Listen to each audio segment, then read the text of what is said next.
Hi, I'm Utsav, a behavior researcher by training and a slow traveler by passion.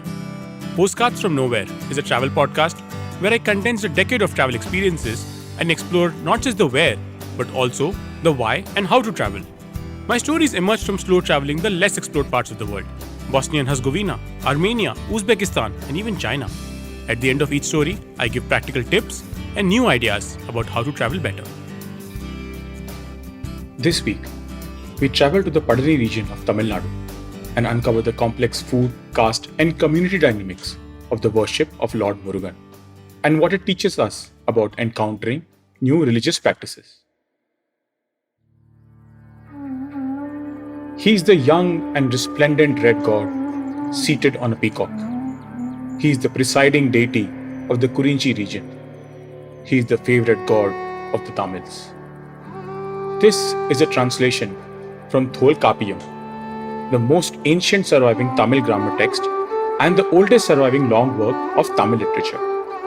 He, of course, is Murugan, a primary deity in temples wherever Tamil people live worldwide. The rest of India knows him as Kartik, the older son of Lord Shiva and Goddess Parvati.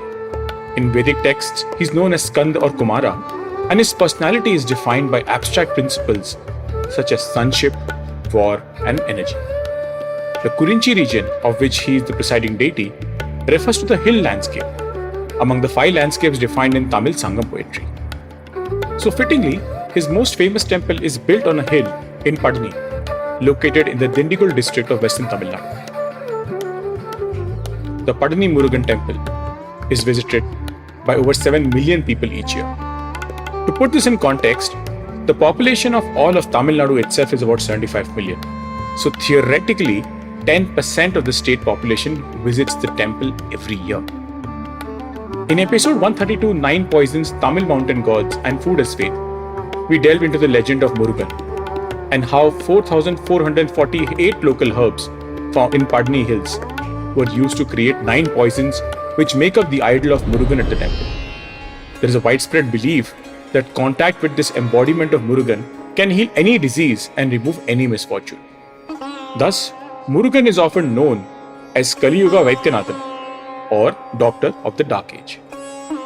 Twice in a year, in the cold and hot seasons, the idol of the god is said to contract and swell due to an excess of cold, Kulirtosam, or an excess of heat, Kuttitosam. Special procedures are adopted to prevent the god from falling into a state of imbalance.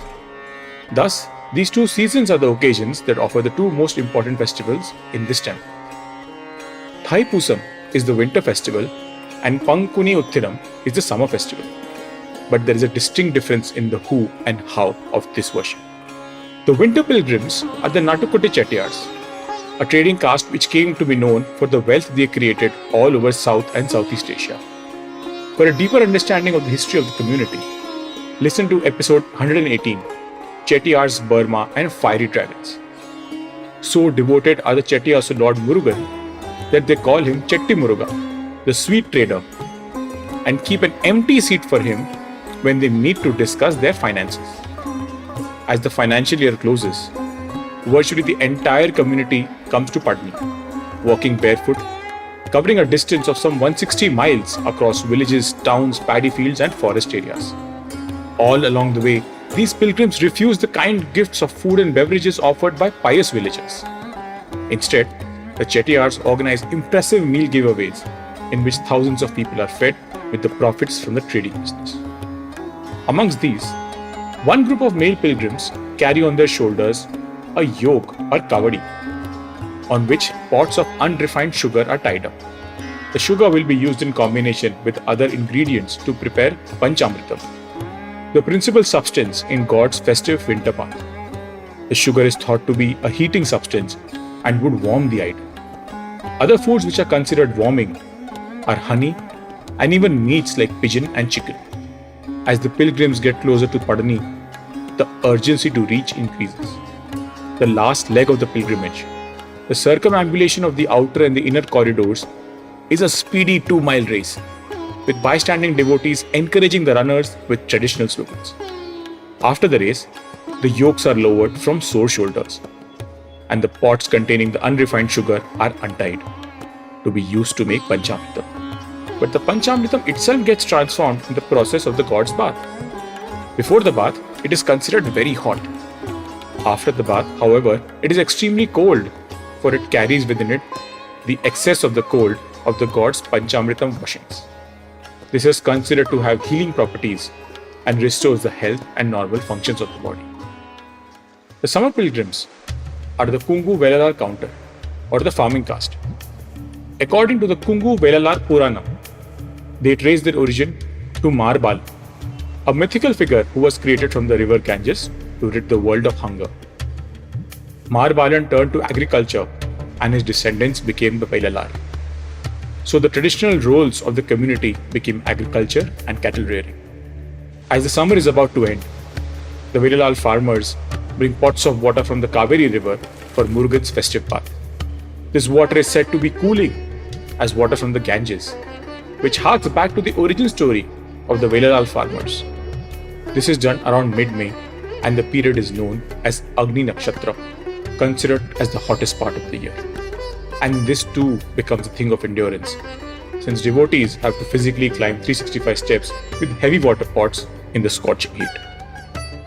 The myth behind the practice of carrying the yoke or the kavadi is steeped in Tamil mythology. At Mount Kailash, Shiva is said to have entrusted the sage Agastya with two hillocks, the Shivagiri hill and the Shaktigiri hill, with instructions to carry and install them in South India. The sage left them in a forest and later asked his disciple, Idumban, to get them. Idumban found the two hillocks, but could not initially lift them until he obtained divine help. Near Pazhani, Idumban put the hillocks down to rest a while. When he attempted to continue with his journey, he found that the hillocks were immovable. Idumban sought the help of a scantily dressed youth, but the youth claimed the hillocks belonged to him. In the ensuing scuffle, Idumban was defeated. Idumban then realized that the youth was Murugan and became his fervent devotee. Idumban is said to have prayed that whoever carried on his shoulders the kavadi, signifying the two hills, and visited the temple on a vow should be blessed. Both communities, with their varied pasts, worship Lord Murugan. Their festivals too are built around their occupations.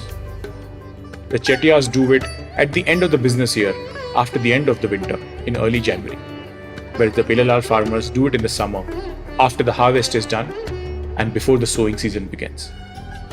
As we travel and encounter new religious traditions, we must make an effort to find the stories and the rationale behind them. We must carry the burden of curiosities in our kavadi and wash off the imbalance of ignorance. If you like this podcast, don't forget to check out other interesting podcasts on the IVM network. You can listen to us on the IVM Podcast app or ivmpodcast.com. You can also follow us on our social media. We are at IVM Podcasts on Twitter and Instagram. If you want to reach out to me, I am Utsav Memory on Twitter and YVTravel42 on Instagram.